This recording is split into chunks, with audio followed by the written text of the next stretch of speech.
श्री राधा कृष्णाभ्याम नमः।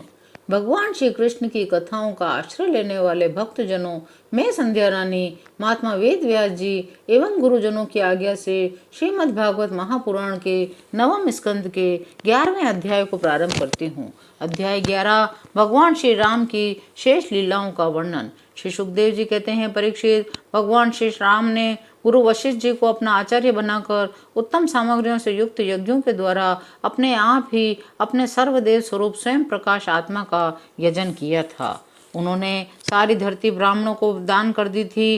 तब ब्राह्मणों का हृदय अत्यंत प्रेम से द्रवित हो गया। उन्होंने प्रसन्न होकर सारी पृथ्वी भगवान को लौटा दी और वंदन करने लगे। प्रभु, आप सब लोगों के एकमात्र स्वामी हैं। आप तो हमारे हृदय के भीतर रहकर अपनी ज्योत से अज्ञान अंधकार का नाश कर रहे हैं। ऐसी स्थिति में भला आपने हमें क्या नहीं दे रखा है। आपका ज्ञान अनंत है। पवित्र कीर्ति वाले पुरुषों में आप सर्वश्रेष्ठ हैं।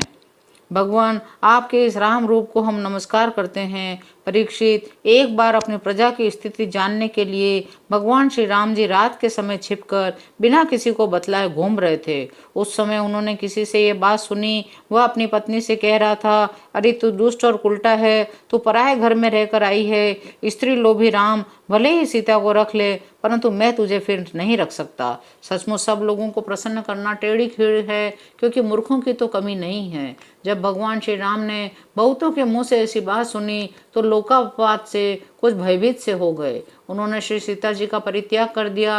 वे वाल्मीकि मुनि के आश्रम में रहने लगी। सीता जी उस समय गर्भवती थी। समय आने पर उन्होंने एक साथ ही 2 पुत्र उत्पन्न किए। उनके नाम हुए कुश और लव। वाल्मीकि मुनि ने उनके जात कर्मादि संस्कार किए। लक्ष्मण जी के 2 पुत्र हुए अंगद और चित्रकेतु। भरत जी के 2 पुत्र हुए तक्ष और पुष्कल। शत्रुघ्न के भी 2 पुत्र हुए सुबाहु और श्रुतसेन। भरत जी ने दिग्विजय में करोड़ों गंधर्वों का संहार किया। उन्होंने उनका सब धन लाकर अपने बड़े भाई भगवान श्री राम की सेवा में निवेदन किया। शत्रुघ्न जी ने बधुवन में मधु के पुत्र लवण नामक राक्षस को मारकर वह मथुरा नाम की पुरी बसाई। भगवान श्री राम जी के द्वारा निर्वासित श्री सीता जी अपने पुत्रों को वाल्मीकि जी के हाथों में सौंपकर भगवान श्री राम के चरण कमलों का ध्यान करती हुई पृथ्वी देवी के लोक में चली गई। यह समाचार सुनकर भगवान श्री राम ने अपने शोकावेश को बुद्धि के द्वारा रोकना चाहा, परंतु परम समर्थ होने पर भी वे उसे न रोक सके, क्योंकि उन्हें जानकी जी के पवित्र गुण बार बार स्मरण हो आया करते थे। परीक्षित, यह स्त्री और पुरुष का संबंध सब कहीं इसी प्रकार दुख का कारण है। यह बात बड़े बड़े समर्थ लोगों के विषय में भी ऐसी ही है। फिर ग्रहासक्त विषयी पुरुष के संबंध में तो कहना ही क्या है। इसके बाद भगवान श्री राम ने ब्रह्मचर्य धारण करके 13,000 वर्ष तक अखंड रूप से अग्निहोत्र किया। तदनंतर अपना स्मरण करने वाले भक्तों के हृदय में अपने उन चरण कमलों को स्थापित करके, जो डंडक वन के कांटों से बिंद गए थे, अपने स्वयं प्रकाश परम ज्योतिर्मय धाम में चले गए थे।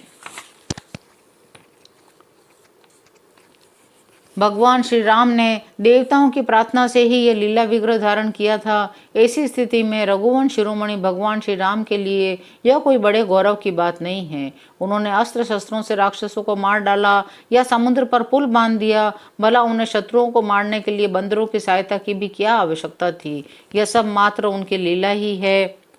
भगवान श्री राम का निर्मल यश समस्त पापों को नष्ट कर देने वाला है। वह इतना फैल गया है कि दिग्गजों का श्यामल शरीर भी उसकी उज्ज्वलता से चमक उठता है। आज भी बड़े बड़े ऋषि महर्षि राजाओं की सभा में उसका गान करते रहते हैं। स्वर्ग के देवता और पृथ्वी के नरपति अपने कमनीय किरीटों से उनके चरण कमलों की सेवा करते रहते हैं। मैं उन्हीं रघुवंश शिरोमणि भगवान श्री रामचंद्र की शरण ग्रहण करता हूँ, जिन्होंने भगवान श्री राम का दर्शन और स्पर्श किया, उनका सेवा अथवा अनुगमन किया।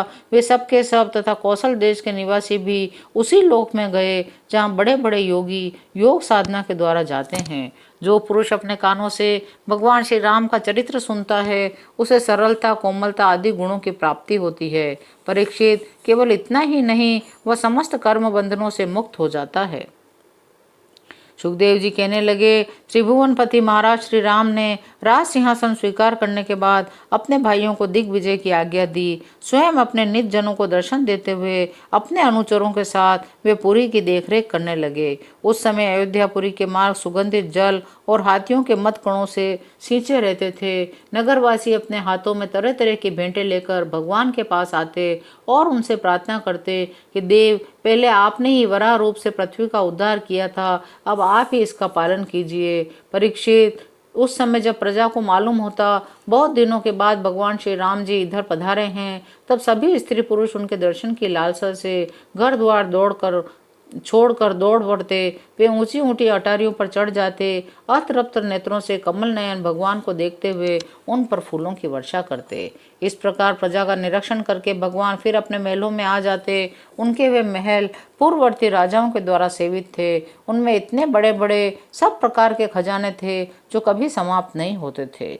भगवान श्री राम जी आत्मा राम जितेंद्रिय पुरुषों के शिरोमणि थे। उसी महल में वे अपनी प्राण प्रिया प्रेममयी पत्नी श्री सीता जी के साथ विहार करते थे। सभी स्त्री पुरुष जिनके चरण कमलों का ध्यान करते रहते हैं, वे ही भगवान श्री राम बहुत वर्षों तक धर्म की मर्यादा का पालन करते हुए समय अनुसार भोगों का उपभोग करते रहे। 11वां अध्याय यही विराम लेता है। शेष अगले अंकों में। जय श्री कृष्ण।